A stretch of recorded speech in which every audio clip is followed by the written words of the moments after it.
Welcome to episode 30 of 10 Minute Record Reviews. And this time we're going to talk about a 1968 release by The Great Society with Grace Slick. And this is, of course, Grace Slick's band before she moved to the Jefferson Airplane and achieved international success. I've got a Canadian repress of unknown date, but I suspect it's around 1970-71. There's a few issues with the mix, we'll talk about that, but there's no perfect release of this particular album. This is pre-Jefferson Airplane, but it's very much almost like definitively the San Francisco sound, inspired by but very different from the British invasion music, which had been which turned the rock and roll world on its ear 2 or 3 years before. So this, as I mentioned, is Grace Slick's band before she joined the Jefferson Airplane in 1967. She was her maiden name was Grace Wing. She was married to a guy called Jerry Slick, who was a drummer of this band, and her brother-in-law Darby Slick is a guitar player, also a songwriter of some repute, and he writes at least one of the major hits on this record, or at least songs that are going to be major hits down the line for the Airplane. The fourth member of the band at this point was a guy called Peter Vandergelder, who played bass and soprano saxophone, actually to surprisingly good effect on this album. And this is, and so this was a band which, like a lot of bands, they were part of the whole Haight-Ashbury scene in the mid-60s.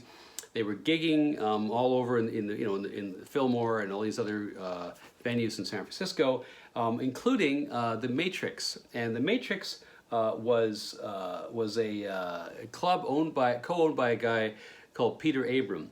And what Peter Abram did was install a 4-track recording machine in the club and recorded some great concerts by some very famous bands, often before they became that famous. So he also was able to record, in addition to these guys, the Grateful Dead, the Velvet Underground, Steppenwolf, the Doors, and a lot of these tapes eventually became live albums or bootlegs, and were in wide circulation later on. So this is a live recording at the Matrix in 1966, and again, as I mentioned, Columbia released it later on when it found out that Abram had these tapes to cash in on Grace Slick's new celebrity as a member of the Jefferson Airplane. But this is not just some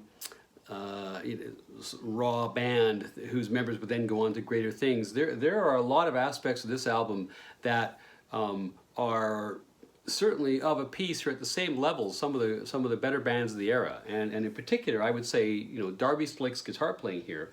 It's got a slight kind of Eastern Asian feel to it at times. To my ears, if I'm listening to what Brian Jones or Keith Richards or George Harrison are doing at the same time, this is the same level of playing, and arguably even more advanced. Like everybody, he's been let down by his amplification in a pre-Marshall era, but his tone is, for the time, is still amazing. So just in terms of the sonic quality and the musical variability, you're not missing much by moving from those other bands to listen to these guys were worthy participants in that San Francisco sound at that time. Having said all that, this album and this group is still very much about Grace Slick and her ability, her unconventional singing style, and her ability to hold your attention as a listener. And with her droning lyrics, her kind of rapid vibrato, and also very clear enunciation. You unusually can hear absolutely every word she's singing, which is a bit of a trademark of the way she does business. It's recorded again. It's a recording of a club date, or I think a couple of them actually mashed together. But because the equipment installed in the club by the owner was of such good quality, this is a surprisingly good recording quality for a club date. It's a little bit noisy, but overall, like, the sound quality is quite high. There's a few issues with the mix on this. For whatever reason, Grace is panned all the way over to the left. And I'm not sure if that's intentional or was unavoidable because of the way the miking happened at the club, or was a subsequent decision. But it's fixable just by hitting the mono switch on your stereo, which is what I did, and actually found it a much more enjoyable listen after that.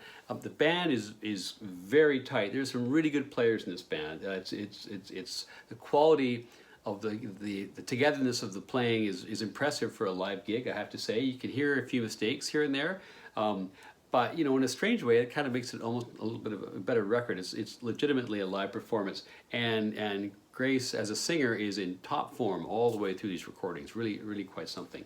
So side one starts with a song called "Sally Go Round the Roses," which has it's kind of, for me, it was kind of reminiscent of the Doors song, The End. It's got a very trippy, psychedelic guitar solo by Darby Slick, very atmospheric and sort of introduces you instantly. It's funny how, if you weren't told this was by this group and you were told this was an Airplane song, you probably wouldn't bat an eye. It's funny how much presence Grace Slick brings to both these bands. Then Didn't Think So, which is another good song. It's kind of a slow lament, ends a bit abruptly, I felt, and then on to a song called Grimly Forming, which is really an excellent song, actually, I think. Tremendous work by Darby Slick on guitar, and in particular, he's got this sort of descending guitar riff with a vibrato effect, which is really kind of cool, kind of a haunting effect. Then we're on to Somebody to Love, or as it was, now it's titled Somebody to Love here, but it was actually written and originally titled by Darby Slick as Someone to Love. Of course, this is the song, one of the two, ultimately huge hits for the Jefferson Airplane, along with White Rabbit. But this song's written by Darby Slick. It's a slightly different arrangement from the hit that you're familiar with from that you will be familiar with from the Jefferson Airplane. It was the only single that these guys, although not this version, they actually cut a studio version. And it was the only single which they ever released, which did no sales, although I've listened to it on YouTube, and I have to say, it's at least as good as the mega seller from Jefferson Airplane. So just yet another example of sort of dumb luck and chance that goes into musical success at different points. The chorus is identical to the Jefferson Airplane hit. Lyrics might be slightly different, I think, and it's got and Darby Slick plays a really good guitar solo here. Side two starts with a tribute to Lenny Bruce called Father Bruce. It ends with Grace going "fuck" at the end of it, which is, I guess one way to end a song. Great lyrics too. It's a homage to Bruce, who of course was a counterculture hero and certainly a hero in San Francisco. Then there's a Dylan song called Outlaw Blues, which sounds to me like a slightly different date. The band is a little lower in the mix than they are in the rest of the album. Great vocal by Grace on this one, really, really great. Often As I May, which is an anthem to free love. We are in San Francisco in the mid-1960s. The one I love each time is never quite the same, and lots of sort of allusions to that effect through the lyrics. It's a very cool song. I thought it lacked a little bit in terms of melody, but it's got lyrics about pot, acid, booze, sex, rock and roll. So I don't know what's not to like, really. And it has a very kind of unconventional structure in the way the song is composed, verse and chorus and so on. Anyway, interesting song, good song, well worth a listen. And then the latter two songs on the side two and on the album are a song called Arbitration, which starts with this great riff, and with the guitar and bass playing off each other. This song is the only song not sung by Grace. It's sung by Darby. It's primarily driven actually by Peter Vandergelder's bass, which is really quite high in the mix.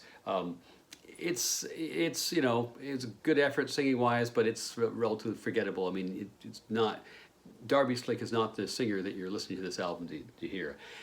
Then finally, just as side one closed out with a song which was to be a huge hit for Jefferson Airplane, so does side two with White Rabbit. It starts off with a riff which is different from the Airplane version, and then an extended solo on soprano sax from Peter Vandergelder, which is not credited as such. You had to do a bit of research to find out who was playing that, but very interesting. And she sings the verses in a slightly different melody than she would sing them with Jefferson Airplane. But then it's pretty much, as you remember, it's a little bit faster than the Airplane version. So overall, I'd give this record 4 stars out of 5, which is pretty good for something from the Vaults, which was a cash-in kind of a record. It's got good, really quite interesting versions of the 2 Big Jefferson Airplane songs. It's got lots of other interesting songs. There are not too many duds, there's maybe 1 or 2 here. You're kind of left wondering at the end of it why the Airplane made it big and these guys didn't. And in fact, of course, the Airplane's 2 big hits were this band's songs. Something to do with just band chemistry and perhaps just dumb luck. Anyway, well worth a listen, and quite hard to find this album. But if you see it, find it, pick it up.